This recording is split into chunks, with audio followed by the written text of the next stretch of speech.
কি হয়েছে আম্মু, তোমার মন খারাপ কেন? আমার রেজাল্ট একটু ভালো হয় নাই। কি হয়েছে তোমার রেজাল্ট? আমি জানি না তোমার রেজাল্ট কি হয়েছে। তোমার টিচার যে তোমার সমস্ত রেজাল্টের প্রত্যেকটা বিষয়ের খাতা আমার সব দিয়ে দিছে তোমার টিচার, আমি তো জানি। তো এটার জন্য এরকম মন খারাপ করে বসে থাকবা? তারপর আজকে সারাদিন তুমি কিছুই খাও না সাবিয়া। একটু রেজাল্ট ভালো হয় নাই। আমার কুইজ পরীক্ষায় প্রথম কম নাম্বার এসে একটুর জন্য ফার্স্ট হয়নি। কিসের একটুর জন্য ফার্স্ট হয় না? ফার্স্ট হইতে এমন কোনো কথা আছে? আমি তোমার প্রত্যেকটা খাতা দেখছি না, প্রত্যেকটা খাতা দেখছি। তুমি মা অনেক ভালো রেজাল্ট করছো। আমি তো আমার মেয়ের এই রেজাল্টে আমি খুবই খুশি যে না আমার মেয়ে এত ভালো রেজাল্ট করছে। কিন্তু তুমি কেন মন খারাপ করে বসে আছো মা? আবার কান্না করতেছে দেখছো? ফার্স্ট হইতে পারো না দিকা? ওই যে তোমার বান্ধবীটা ফার্স্ট হয়ে গেছে না, ওই তুলতুলি তুলতুলি ফার্স্ট হয়েছে, এই কারণে তোমার মন খারাপ? শোনো, এটা কোনো মন খারাপের কোনো বিষয় না। তুমি অনেক ভালো রেজাল্ট করছো, সেকেন্ড হওয়া মানে ফার্স্ট হইতেও এরকম না। তুমি তো অনেক ভালো লিখছো, তোমার হচ্ছে আর একটু চেষ্টা করলেই হইতো। আর এটার জন্য তোমার মন খারাপ করে বসে আছো? তুমি তোমার আম্মু আমারে কি যে তোমার বাবা আমাকে বললো মেয়ে আজকে সারাদিন কিছু খায় না, মেয়ের চেহারা দেখে কি হইছো, এটা কোনো কথা হলো? তুমি এই কারণে মন খারাপ করতেছো? আম্মুর দিকে তাকাও, আম্মুর দিকে তাকাও, এত মন খারাপ করা যাবে না। শোন, একটু রেজাল্ট ভালো হয় নাই আমার। আমার একটু রেজাল্ট ভালো হয় নাই?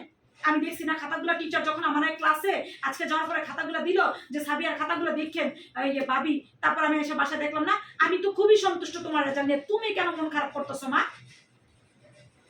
একটু রেজাল্ট আবার একটা কথাই বারবার বলতেছি একটু রেজাল্ট। এখন তোমার শোনা একটা গল্প শোনাই, শুনলে তুমি অবাক হবে। জানো তুমি অঙ্কে আমি দেখলাম তুমি 99 পাইছো, 100-র মধ্যে 99 পাইছো, মানে এক কম পাইছো। আর আমি কি বলবো তোমার, এখন বলতে গেলে তুমি নিজে হাসবা। তোমার আম্মু জীবনে কোনোদিন প্রাইমারি স্কুলে আমাদের পাস কততে ছিল জানো? 33-এ। 33-এ পাস ছিল। আমাদের পাস 33 ছিল। 33 পাইলে তোমার আম্মু খুশিতে স্কুলতে দৌড়াতে দৌড়াতে বাড়িতে যেতাম, আল্লাহ আমি 33 পাই পাস করছি। আর আমার মেয়ে 99 পাইছে অঙ্কেতে। এরপরে মন খারাপ করে, প্রত্যেকটা সাবজেক্টে তুমি ভালো করছো আম্মু, তো তুমি মন খারাপ করতেছো কেন? এইটা তুমি বুঝতেছি না। আমি সময় কত ভালো ছিল, 33 পাইছি। 33 পাইলে আমাকে পাস, 33 পাইলে খুশি হয়ে যেতাম, তোমার নানু খুশি হয়ে যেত, তোমার নানা ভাই খুশি হয়ে যেত যে আমি 33 পাইছি। আর তুমি এখন মন খারাপ করতেছো। তোমার মন খারাপ দেখে তো আমার খারাপ লাগতেছে। তার মধ্যে সারাদিন আজকে কিছু খাওনি, তোমার বাবা বলতেছে মেয়েটা সারাদিন কিছু খায় নাই, আর আমি 33 পেয়ে এত খুশি হয়ে যেতাম। আম্মু আমার একটু কেয়ারফুল হওয়ার দরকার ছিল, তাইলে আমি রোলে এক হইতে পারতাম। কেয়ারফুল হওয়া দরকার ছিল, হ্যাঁ সেটা বলো তুমি। তোমার বান্ধবী হয়তো অনেক ভালো কেয়ারফুল করে লেখাগুলো লিখছে, অনেক ভালো করে লেখাগুলো অনেক সুন্দর করে লিখছে। তুমি হয়তো লেখাগুলো অত সুন্দর হয় নাই, একটু মার কাটা গেছে। তোমার আরেকটু কেয়ারফুল হওয়া দরকার ছিল, আরেকটু রিভাইজ, পরীক্ষা শেষে রিভাইজ করে আসা দরকার ছিল। কিন্তু আম্মু ফার্স্ট হইতে হবে, এটা কিন্তু তোমার আম্মু কোনোদিনও চাই না। আমি মানে মানে এটার জন্য তোমার আম্মু কখনো মন খারাপ করে না। আমি চাই তুমি ভালো স্টুডেন্ট থাকো, ভালো হও, কিন্তু ফার্স্ট হইতে হবে এমন কোনো কথা না। এখন থেকে আরো কেয়ারফুলি হবা, আরো ভালোভাবে সবকিছু করবা। কিন্তু এটার জন্য সারাদিন আজকে মন খারাপ করে, সারাদিন কান্নাকাটি করে আমার এই সুন্দরী বাচ্চাটা কেমন হয়ে গেছে, আমার মেয়েটা, আমার খারাপ লাগতেছে।